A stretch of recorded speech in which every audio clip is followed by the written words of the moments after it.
Alors, pourquoi une réunion EPNP le 1er juillet 2022?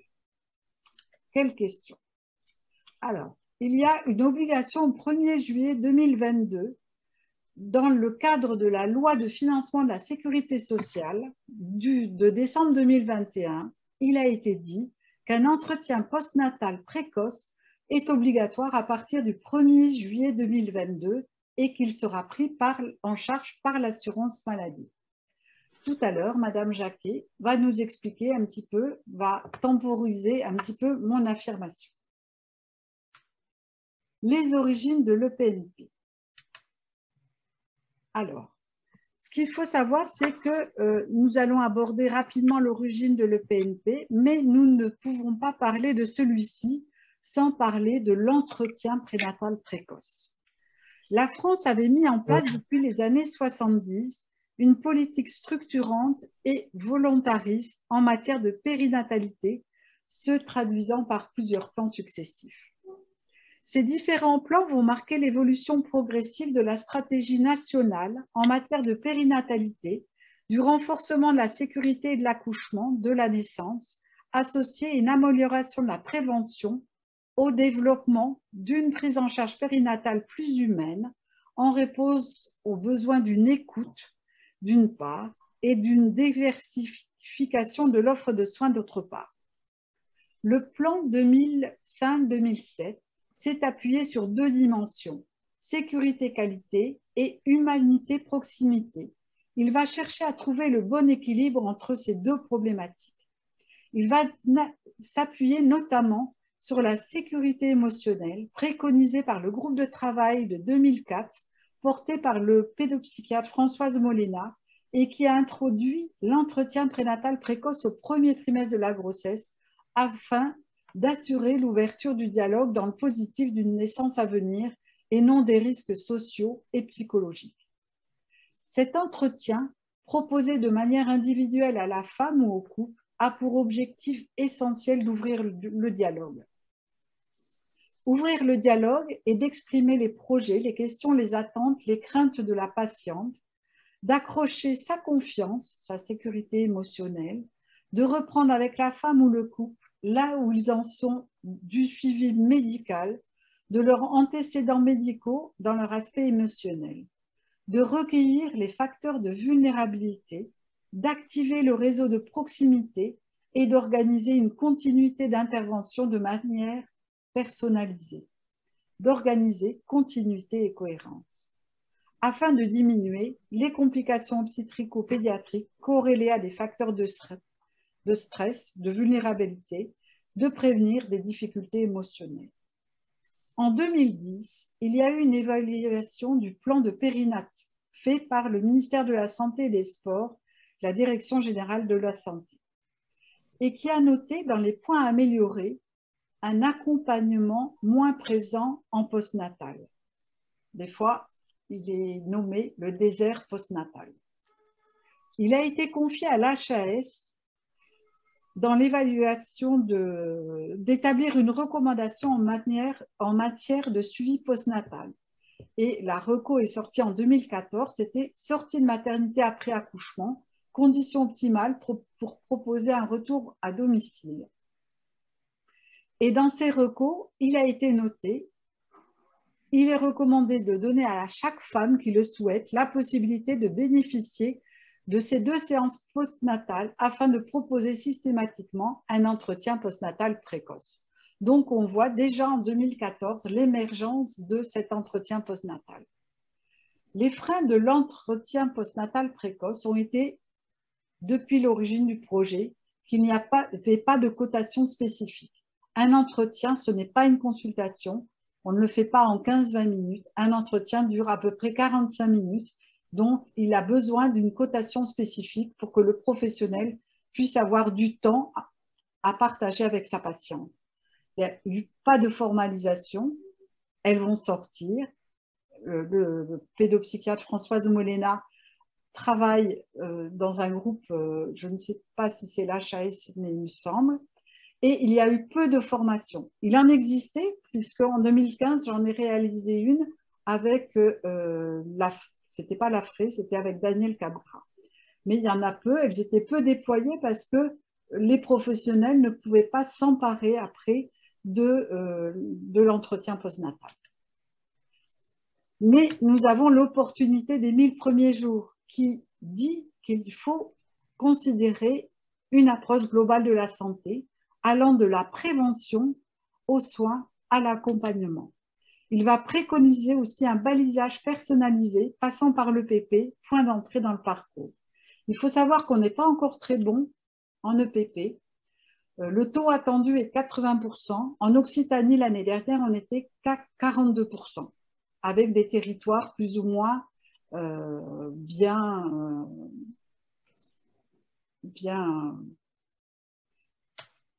voilà. Et il valorise aussi l'entretien postnatal.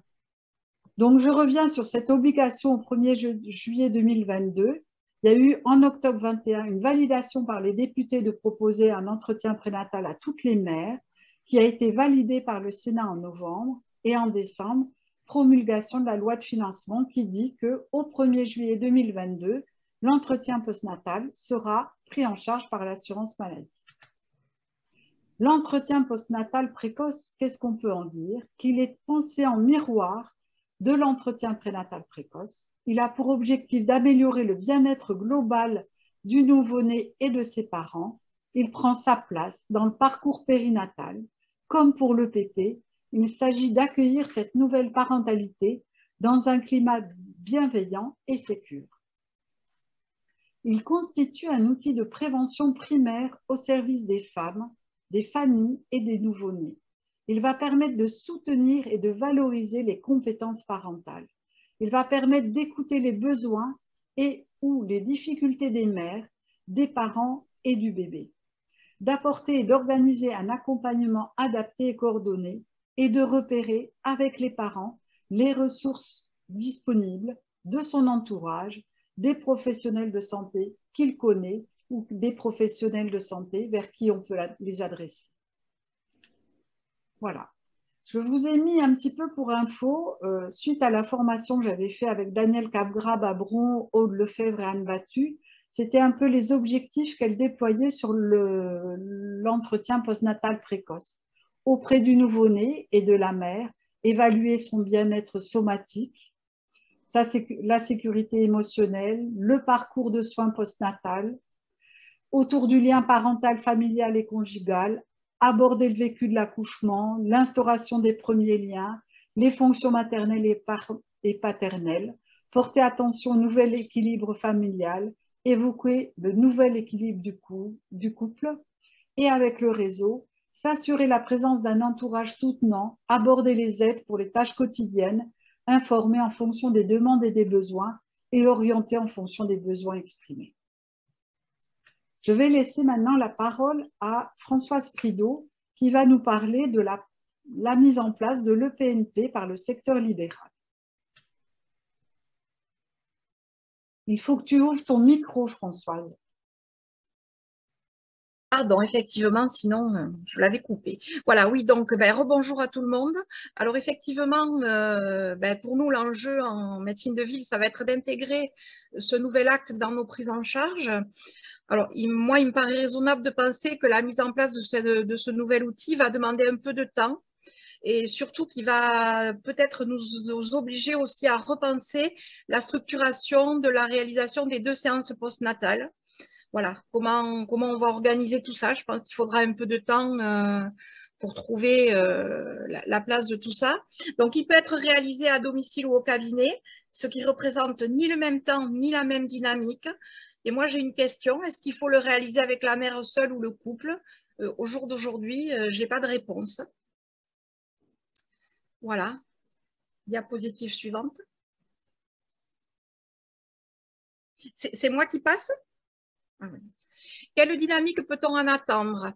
Alors, je crois que la dynamique, elle sera différente si le professionnel de santé a réalisé l'entretien prénatal précoce. Et là, effectivement, si c'est le même praticien, il va venir se placer en miroir de l'EPP et ça nous permettra effectivement d'évaluer où la patiente et le couple en est, de la construction de sa parentalité et qu'est devenu ce que l'on avait pu faire émerger en anténatal. Voilà, donc là, ça sera probablement plus facile. Par contre, dans le cas où le professionnel de santé n'a pas réalisé le PP, ben, il conviendra de partir de l'ici et maintenant afin de faire le point sur cette construction de la parentalité. Alors après, on peut penser qu'idéalement, si on arrive à travailler sur les parcours, peut-être qu'un jour, même si on n'a pas fait le PP, en travaillant sur les parcours et sur des outils de transmission, on pourra peut-être avoir les informations de l'anténatal. Voilà, donc voilà. Donc, dans tous les cas, il est fondamental de penser que cet entretien postnatal précoce est un élément supplémentaire d'un parcours de l'anténatal au postnatal, suivi du parcours de santé de l'enfant. Et l'intérêt d'un parcours, c'est sa dynamique et l'idée que l'entrée peut se faire à tout moment. Voilà. Et je trouve que l'idée de la dynamique est intéressante parce que si dans le cadre des dépressions du postpartum, eh ben justement, la dynamique, généralement, quand on est en dépression, il en manque. Donc, peut-être que si on refait des parcours un peu dynamiques, on pourra la restimuler plus facilement. Et c'est sûr que la construction d'un parcours cohérent nécessite un outil de coordination efficace. Et là aussi, on attend beaucoup des évaluations des référents parcours parce que l'humain, quand même, restera plus efficace que tous les outils numériques. Et qu'est-ce qu'on peut attendre en termes de dynamique? Alors, le développement des exercices coordonnés en soins primaires, les CPTS et les MSP, sont une belle opportunité pour que ces parcours trouvent toute leur place. Et dans les missions des structures d'exercices coordonnés, on retrouve le décloisonnement entre le médical et le médico-social. Et cela devrait permettre aux professionnels de santé de mieux connaître toutes les ressources de leur territoire. Et après, eh bien, nous avons la possibilité de proposer un deuxième entretien, si cela nous paraît utile au regard de la situation. Et si cet entretien met en lumière des signes de difficulté parentale, de dépression, il conviendra de trouver les ressources nécessaires. Et je crois qu'il va être important de réfléchir collectivement à l'utilisation efficiente de ces ressources quand on connaît l'état de la psychiatrie dans notre pays et du manque de ressources sur le sujet. La responsable du service des professionnels de la santé, la CEPAM 31. Et alors moi, je vais vous apporter quelques éclairages, surtout tarifaires, hein, en fait, au niveau des cotations de ce nouvel entretien postnatal. Donc, comme il s'agit d'une création, il y a des tarifs qui ont été donc négociés entre vos représentants et l'assurance maladie. Et donc, l'entretien postnatal va être valorisé avec la lettre clé SP, coefficient 14. La lettre SP est valorisée à 3 €. Donc, l'entretien postnatal, en fait, correspondra à 42 €, hein, 3 fois 14. Donc, un SP14 lorsqu'il est réalisé au domicile donc, de la maman ou SP12 lorsqu'il est réalisé au cabinet. Donc, les textes prévoient un premier entretien obligatoire systématique à toutes les femmes entre la 4e et la 6e semaine après l'accouchement. Donc, ça, c'est le dépistage, en fait, hein, des risques de dépression postpartum. Et un second entretien, mais qui, lui, n'est pas obligatoire. Donc, il pourrait être réalisé et facturé aux femmes primipares ou en cas de détection de risques psychologiques sur l'ensemble des mamans. Et il sera également coté de la même façon, c'est-à-dire que vous allez pouvoir coter un SP14 pour le premier entretien obligatoire et un SP14 pour le second s'il est réalisé, donc à domicile, ou SP12 au cabinet. Ça, c'est les nouvelles cotations pour l'entretien postnatal précoce. Il y a aussi une autre mesure dans l'avenant 5 de la Convention nationale des sages-femmes, c'est la revalorisation de l'acte de suivi postnatal, celui qui existait déjà aujourd'hui, donc qui était coté SP avec un tarif à 18,50 €. À partir de septembre, il va changer et il va basculer vers une cotation avec un coefficient pour revaloriser ce suivi postnatal. Donc, un SP9 pour un suivi individuel. Donc, c'est-à-dire 27 € au lieu de 18, puisque 3 fois 9, 27. Ou vous aurez aussi la possibilité, ça c'est une nouveauté, de réaliser le suivi postnatal en collectif. Donc, en SP7 jusqu'à 3 couples ou femmes et 6 jusqu'à 6 femmes ou 6 couples. Voilà. Donc, il y a d'une part une revalorisation de l'acte de suivi postnatal et la création de 2 nouveaux actes pour l'entretien postnatal. on va pouvoir passer à la diapo suivante. Vous avez un petit résumé.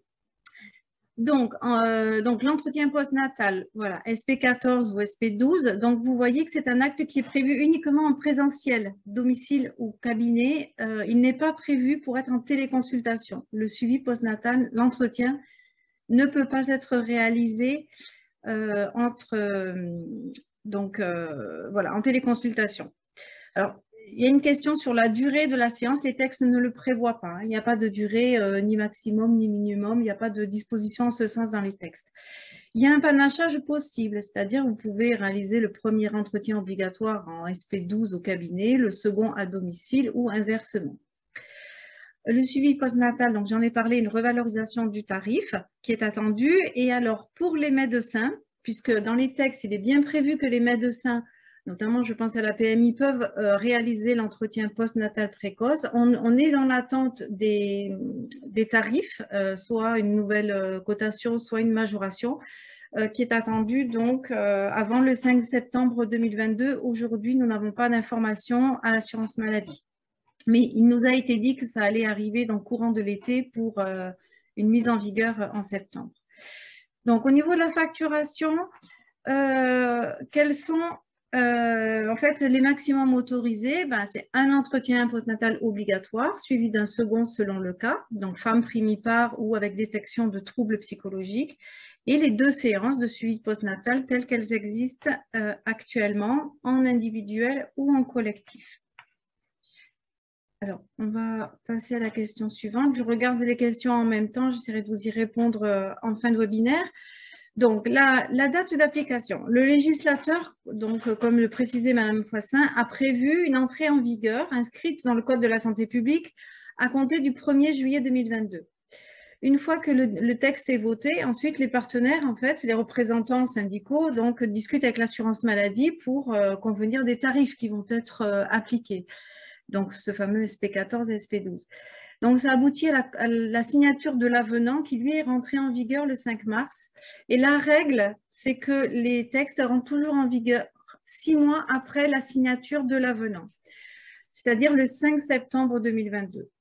Sauf si le journal officiel prévoit une date différente. Or là, ce n'est pas le cas. Le journal officiel renvoie à une date d'inscription des nouveaux actes à la nomenclature des actes professionnels, donc avec la décision du directeur de l'UNCAM, c'est-à-dire 6 mois après la convention.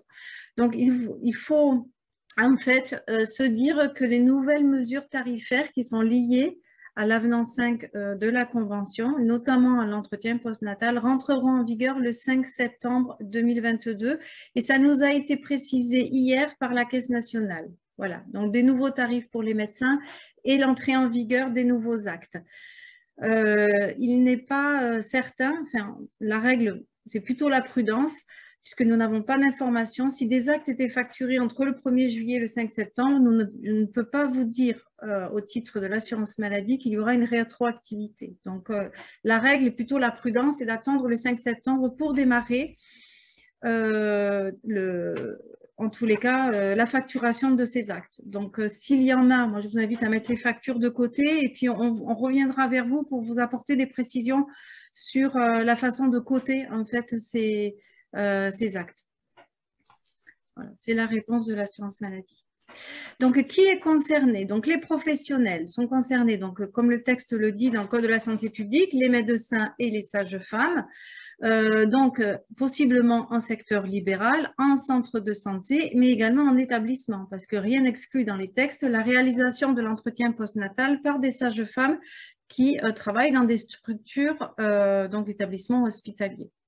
Les cotations sont les mêmes, hein, qu'elles soient en libéral ou en établissement. Il n'y a pas de précision dans les textes sur des différences de cotation, en tous les cas à ce jour. Hein?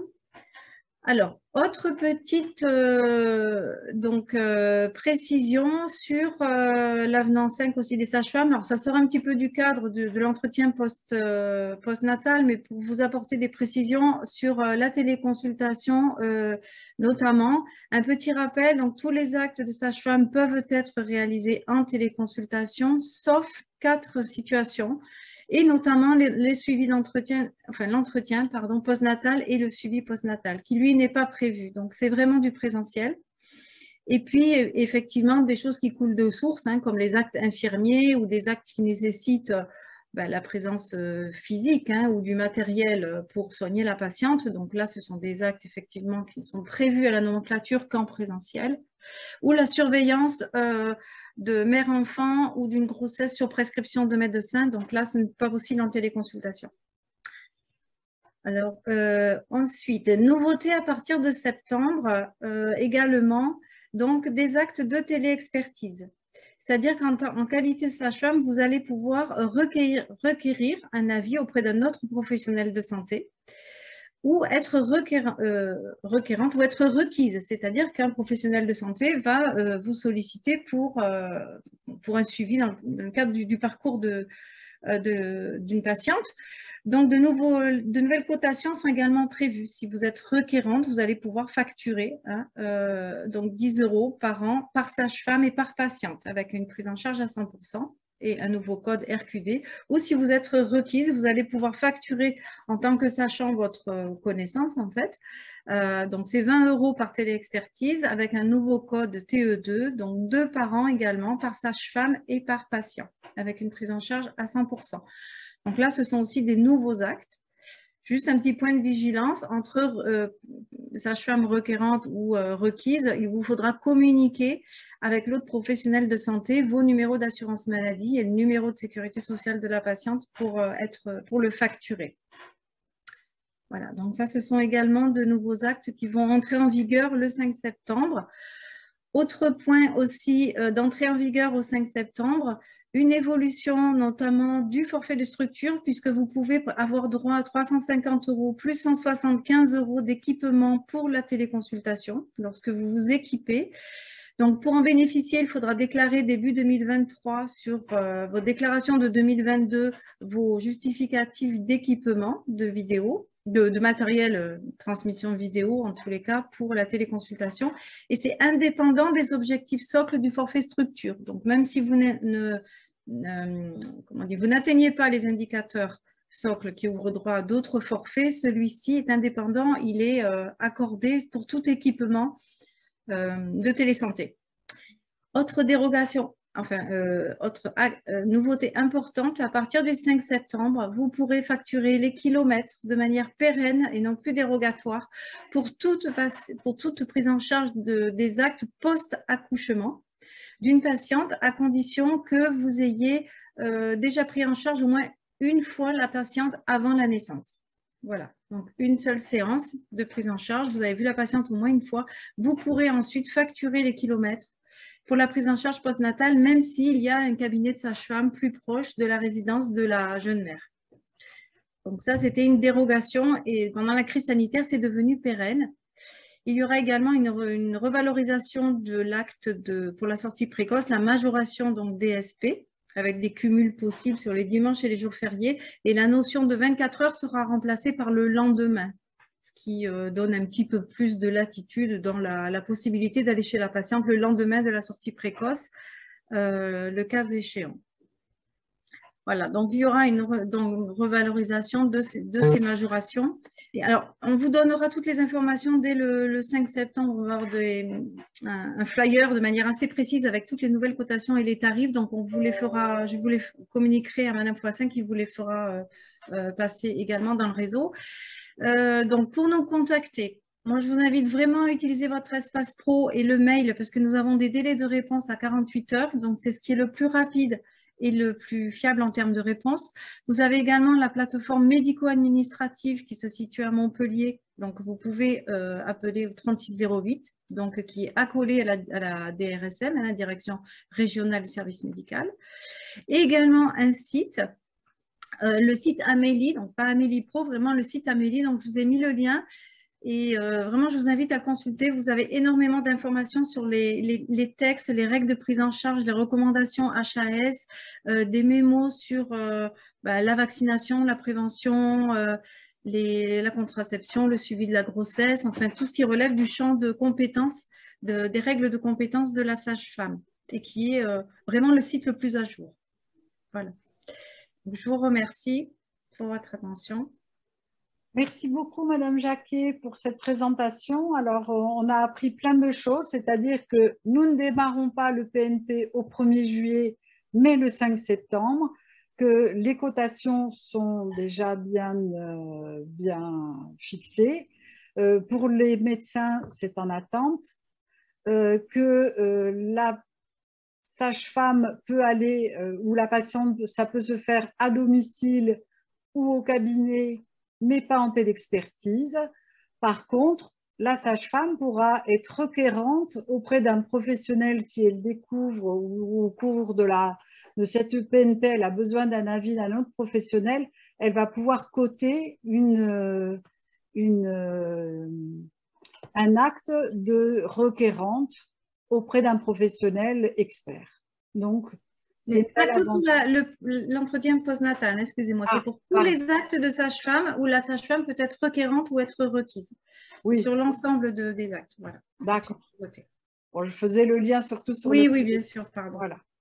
Merci beaucoup. On va laisser maintenant la parole à Catherine Linares-Trappé, présidente donc de l'Ordre interrégional des sages-femmes. Et l'Ordre, c'est quand même les garants de l'application de la loi, si je ne me trompe pas. Oui, alors c'est un petit peu original que ce soit la mission du Conseil de l'Ordre de parler des cotations. Je vais un peu répéter aussi en plus simple que ce qu'a dit Madame Jacquet. Normalement, la mission c'est plus la mission des syndicats et de l'URPS de parler des cotations. Et en fait, c'est juste la partie de la participation au webinaire qui s'est organisée comme ça. Donc, je me suis fait aider des représentantes syndicales pour à la justesse des informations de cette présentation. Donc, pour reprendre un peu ce qui a été dit auparavant, l'objectif qui est inscrit dans la nomenclature est de rechercher les difficultés et les différents facteurs de risque psychique, et en particulier donc la dépression du postpartum dont la prévalence est de plus en plus élevée parmi les jeunes parents. C'est également de s'assurer dans une certaine mesure du bon développement psychomoteur de l'enfant, et puis d'accompagner la parentalité dans ses termes physiques et aussi concrets. Et c'est aussi l'occasion d'ajuster le suivi médical de la mère.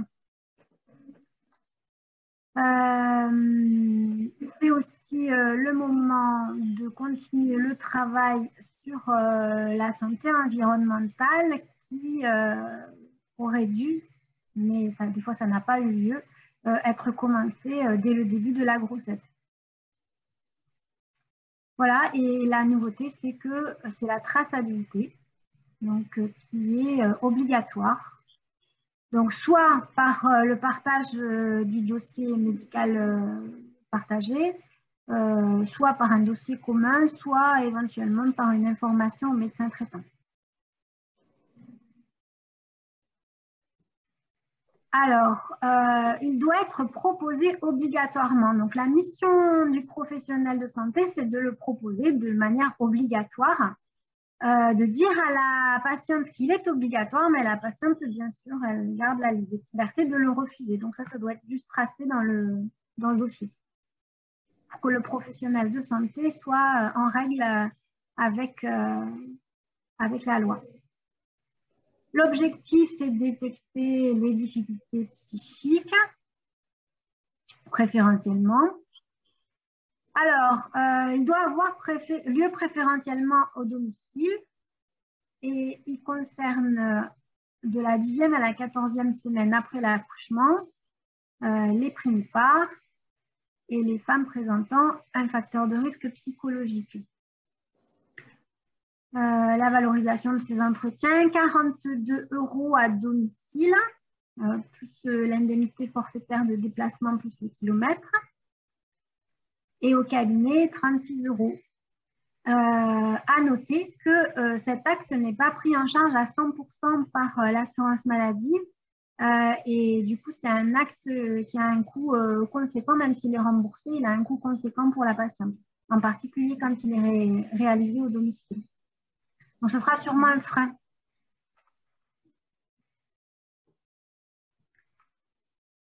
Donc, ensuite, on a les séances postnatales. Donc, c'était le traditionnel SP qui était coté 18,55 € et donc qui évolue en séance postnatale avec une logique de prévention, soit parce qu'il y a des besoins particuliers qu'on a décelés en anténatal ou en postnatal, ou bien donc pour pallier ou pour réduire l'impact de difficultés de situation de vulnérabilité ou à la demande des parents. C'est accessible à tous les parents entre le 8e jour et la 14e semaine après l'accouchement et ça peut être réalisé en domicile, au cabinet, en individuel ou en collectif avec un maximum de 6 patientes ou 6 couples. La cotation du suivi postnatal pour une femme, donc en individuel, c'est 27 €. Jusqu'à 3 femmes, c'est 21 € et jusqu'à 6 femmes, ou plus de 6 femmes, c'est 18 € avec un maximum de 2 séances par patiente.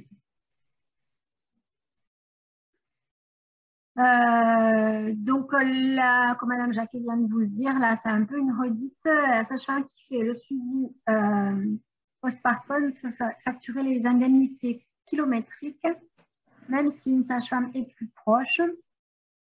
Alors, à condition toutefois qu'on soit dans des notions de distance raisonnable, c'est-à-dire 10 km en zone urbaine, 30 km en zone rurale. Bon. Et la habilitation dans le cadre du Prado reste en vigueur. Ok. Merci Catherine pour cette explication qui complète un peu ce qu'a dit Madame Jacquet. Et maintenant, nous allons laisser la parole à Yolène Roy, qui fait partie de l'association Maman Blues, pour connaître un petit peu l'attente des usagers à cet entretien postnatal précoce. Bonjour, donc l'association Maman Blues, c'est une association nationale de mères ayant vécu la difficulté maternelle. Alors nous, à Maman Blues, on entend difficulté maternelle par un simple mal-être, voire la dépression du postpartum, allant jusqu'à la psychose puerpérale. Par rapport à l'EPP, après de nombreuses années, l'entretien prénatal précoce a été rendu obligatoire en mai 2020. Et malgré ce caractère systématique, il est très aléatoirement proposé et passé par les principales intéressées, les futures mères et dans l'idéal des couples. La demande émane des usagères qui ont connaissance et non forcément par celles qui auraient vraiment besoin de cet outil-là, mais qui n'osent pas s'en emparer.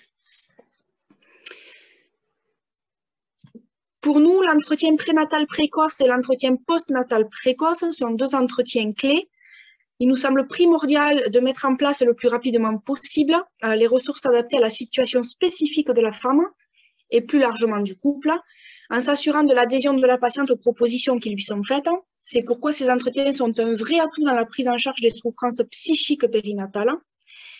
Ces entretiens demandent une réelle disponibilité des professionnels pour le rendre efficace et pour rendre efficaces les prises en charge après avoir repéré des vulnérabilités. Nous tenons quand même à rappeler que le suicide est la première cause de mortalité maternelle, passé le 42e jour post-accouchement, dans la première année de vie de l'enfant. Cela représente en moyenne une femme par mois qui décède par suicide et du coup qui va impacter le bébé, le partenaire, mais aussi l'entourage de la femme, selon le rapport épopée de l'INSERM. Pour nous, l'entretien postnatal précoce est donc une ressource d'évitabilité du passage à l'acte et c'est également un atout majeur de prévention des troubles du développement psychomoteur de l'enfant, impactant du coup un adulte en devenir. Les points importants, on est quand même conscient que divers points sont importants pour le bon déroulé de ces entretiens. Premièrement, que les professionnels les faisant passer est un temps de formation pour connaître et se familiariser avec l'outil. Deuxièmement, que cet entretien, enfin, le PP est un entretien global, le professionnel doit pouvoir avoir le temps nécessaire pour explorer avec les parents leurs besoins, mais aussi leur parcours de vie, la grossesse, l'accompagnement de cette grossesse, ainsi que le questionnement qu'ils ont de leur parentalité future. Et au-delà de ça, il est important qu'il y ait des professionnels et des structures dédiées pour rendre efficaces les prises en charge après le repérage des vulnérabilités psychiques, du coup des professionnels disponibles et un bon réseau derrière.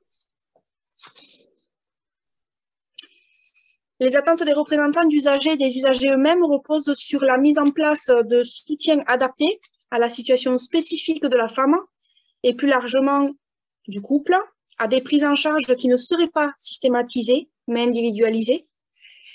Il est important de s'assurer que la patiente adhère aux propositions qui lui sont faites, voire en l'accompagnant dans cette démarche. Alors cela, ça passe par des moyens humains, par des formations suffisantes pour rendre optimaux ces temps d'entretien et d'accompagnement, par de la formation et de la sensibilisation à la maternité psychique, et ça passe aussi par de l'information aux parents, et ce, dès la grossesse, ainsi qu'au cours de l'entretien prénatal et durant le séjour à la maternité, pour pouvoir prévenir et anticiper la survenue éventuelle d'un mal-être. Pour nous, les limites de ces entretiens, c'est que cet entretien, il est obligatoire en juillet 2022, donc il va consister en un premier entretien proposé entre la 4e et la 8e semaine post-accouchement. Mais en fait, certaines femmes ont déjà des signes parfois forts de souffrance psychique bien avant le premier pic de difficulté ou de dépression du postpartum. Et elles doivent du coup se sentir légitimes de solliciter tout professionnel de santé dès les premiers symptômes pour bénéficier d'un suivi sans attendre cet entretien. Le vécu traumatique d'un accouchement ne peut reposer sur un entretien à distance, aussi éloigné d'un événement, puisque la prise en charge d'un état de stress post-traumatique doit être très rapide et encore une fois adaptée à cette situation particulière. Donc là, pareil, il ne faut pas attendre d'arriver dans ce délai-là. La non-mise en mots par les femmes elles-mêmes, par honte, par crainte qu'on leur retire leurs enfants, les phobies d'impulsion sont aussi un très bon exemple de leur silence. Et puis, on a aussi repéré la difficulté de certains professionnels à repérer les prises en charge adaptées aux vulnérabilités psychiques. Donc, des outils complémentaires possibles.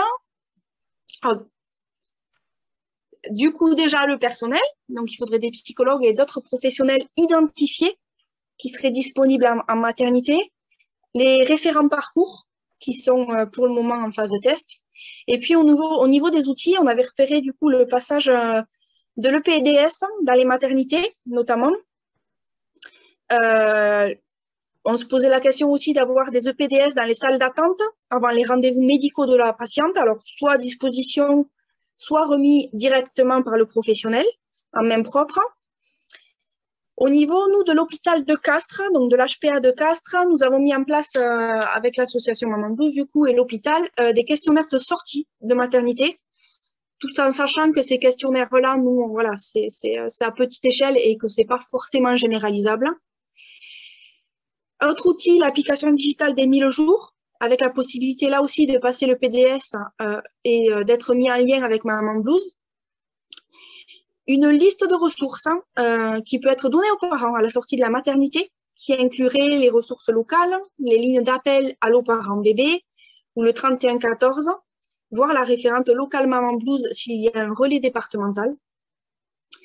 Et enfin, de nombreuses sages-femmes utilisent la cartographie Urkind qui a été créée par Nathalie Piquet, qui est sage-femme et psychologue et qui en teste dans plusieurs maternités, qui est donc un outil novateur qui permettrait une transmission éthique envers tous les acteurs professionnels en s'appuyant sur le ressenti des patients et non sur le vécu, sur le contenu de leur vécu.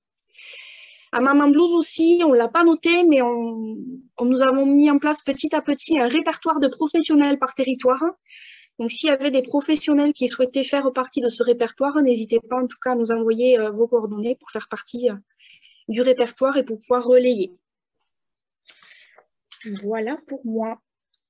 Bon, merci beaucoup, Yolène. Donc, ce que vous attendez en résumé, c'est la formation des professionnels aguerris pour recueillir la parole de la mère, du père, enfin, du coparent et de l'enfant, du temps, qu'un temps nécessaire soit consacré au recueil de cette parole, des professionnels et qu'il y ait une prise en compte, pas forcément non plus en postnatal à domicile ou au cabinet, mais aussi ne pas oublier peut-être un temps à la maternité. Exactement. Et vous validez le PDS. Alors, ça vous semble un bon outil et l'application digitale apportée. C'est Voilà, ça. donc, ok, merci. Donc, on va finir. La CPAM nous a gentiment donné des fichiers récapitulatifs de cotation. Donc là, vous ne pouvez pas les lire, ce n'est pas possible. Par contre, ce sera téléchargeable sur le site du réseau. On vous mettra à disposition ces fiches en même temps que le PowerPoint. Et on a, si on entend bien Yolène, des outils à construire. Donc, en miroir de l'EPP, on a des outils pour l'entretien postnatal précoce à construire. Le réseau de périnatalité, de par ses missions, va réaliser des groupes de travail pour la construction de ces outils. Donc, ce serait une affiche, une feuille de transmission. Et si je complète avec ce que disait Yolène, peut-être un répertoire des professionnels ou un flyer à destination des patientes personnalisable par maternité pour que chaque maman ait des ressources disponibles.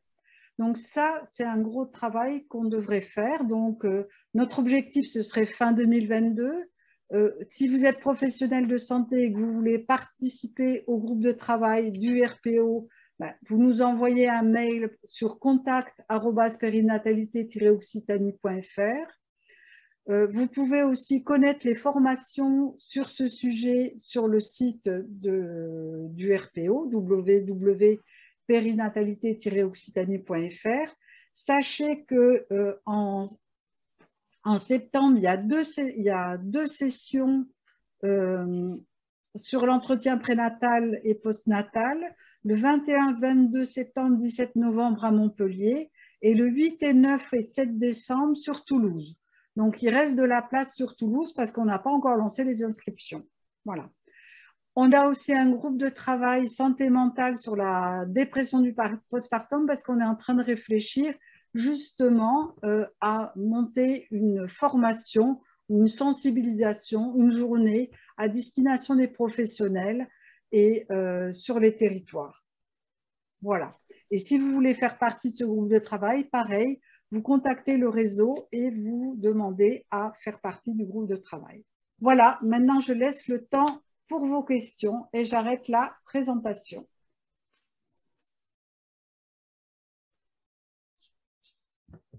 Bonjour, alors moi je suis Benjamin Coppel pour le réseau de périnatalité. Je vous propose de lire les quelques questions qui ont été posées sur le chat et vous faire remarquer qu'il est encore temps d'en poser.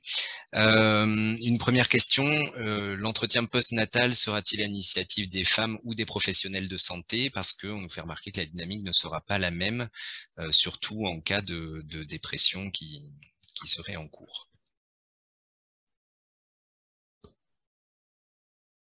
Est-ce que quelqu'un veut apporter une réponse? Alors, moi, je pense qu'il faut qu'elle soit proposée systématiquement par les professionnels de santé. Voilà.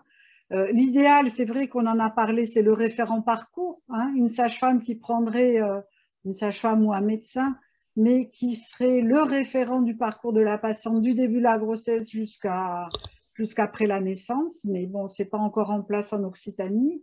Ça fait partie du rôle des professionnels d'informer les patients. Il faut savoir aussi que l'assurance maladie, mais je parle sous le couvert de Madame Jacquet, met à disposition des femmes plein d'informations une fois qu'elles sont enceintes sur ce dont elles ont droit. Et ça fait partie de leur droit d'avoir un entretien postnatal. Enfin, on voit la difficulté puisqu'on a un taux d'entretien prénatal qui est quand même bas, on est à 42%. l'entretien postnatal, on espère qu'on fera mieux. Je laisse la parole. Je ne sais pas qui parmi les intervenantes veut compléter. Alors, moi, je voudrais compléter, c'est-à-dire que je crois qu'il y a deux catégories de patientes. Il y a des patientes qui ont un niveau de sécurité émotionnelle suffisant et qui sont capables d'assumer leur parcours sans qu'il y ait forcément un référent. Et par contre, les patientes qui ont un niveau de sécurité émotionnelle qui n'est pas suffisamment bon, elles ne sont pas capables d'assumer leur parcours toutes seules. Et d'autant plus si elles sont en dépression postnatale, parce que aller chercher des ressources quand on est en dépression de son propre chef, moi, ça me paraît juste pas possible. Muriel, enfin, je ne sais pas, quelqu'un veut rebondir parmi les intervenantes ou on passe à la question suivante? Non? Après, plus qu'une question, plutôt des commentaires. Sur les ressources à ne pas oublier, ce sont les lieux d'accueil parents-enfants qui sont un point de soutien important pour les nouveaux parents. On nous fait remonter la nécessité de dialoguer et ça, on va s'en occuper avec le réseau, avec les autres caisses et notamment la MSA pour la prise en charge de ces entretiens qui n'est pas toujours évidente. Une question également concernant le calendrier que les caisses donnent en début de grossesse. Est-ce qu'il y aura une mise à jour de la communication? Aujourd'hui, non, on attend les consignes au 5 septembre, mais effectivement, la logique, c'est qu'après, comme il est obligatoire, l'entretien postnatal soit intégré dans le calendrier qui explique à la femme tout son parcours. Dès lors qu'elle déclare sa grossesse, elle reçoit un calendrier avec toutes les échéances de suivi de son parcours grossesse et qu'elle retrouve ensuite sur son site, sur son compte Amélie avec un ensemble d'échéances de rappel. Donc, je me le suis noté pour le vérifier au 5 septembre. En tous les cas, on fera le relais avec la caisse qui met à jour le site Amélie pour que ce soit intégré ensuite de manière automatique sur mon compte Amélie. Donc, à ce jour, pas de nouveauté, mais ça semble assez logique que ça y soit. En tous les cas, je l'ai mis en surveillance. Merci beaucoup. Pour le demander. Parfait. Un commentaire également sur les puéricultrices de PMI qui, si elles ne sont pas prévues dans les textes comme pouvant coter un entretien postnatal, sont des ressources indispensables pour effectuer le repérage et l'orientation des familles dans la mesure où elles se rendent beaucoup au domicile des patientes et qu'elles travaillent en équipe pluriprofessionnelle et bien sûr, elles sont un maillon indispensable de ce repérage. Des questions sur les formations, sur la mise à disposition de ce webinaire en replay. Notre site internet, le site internet du réseau de périnatalité Occitanie, met à disposition pas mal de ces informations, notamment le catalogue de formation et il y aura dans les actualités la mise à disposition de ce webinaire. On repose la question de peut-on coter en clinique privée l'entretien postnatal précoce? Oui. Enfin, on a vérifié cette semaine.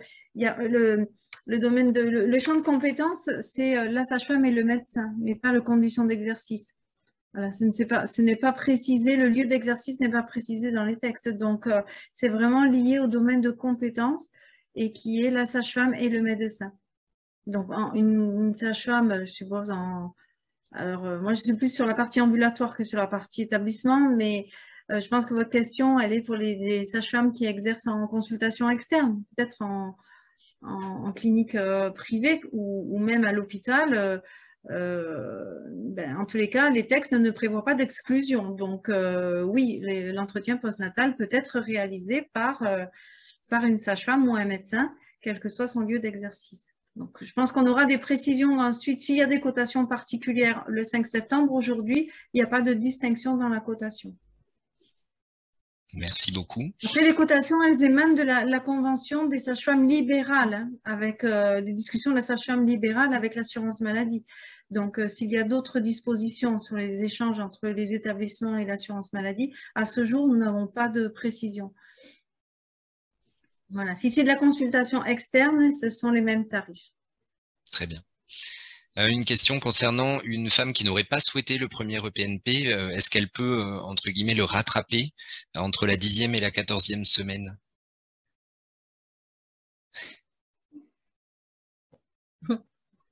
Le risque, c'est d'avoir un rejet de facturation pour nos assurances maladie, puisque les chaînes de traitement des factures, elles vont détecter automatiquement avec la date d'accouchement de la femme et la date de l'acte du SP14 ou du SP12, il va y avoir un contrôle automatique de la période entre la date de la réalisation de l'EP et la date d'accouchement de la maman.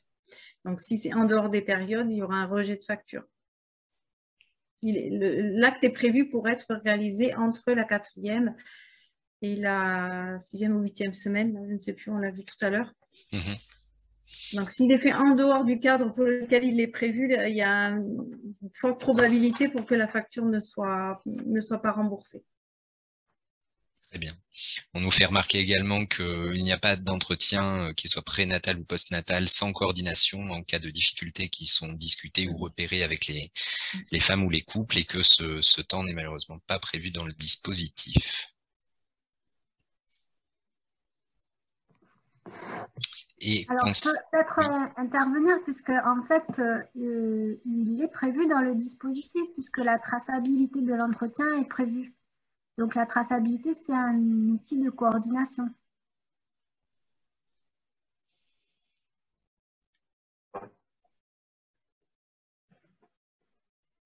Merci pour cette précision. Il doit être tracé soit sur un dossier partagé, soit avec information au médecin traitant.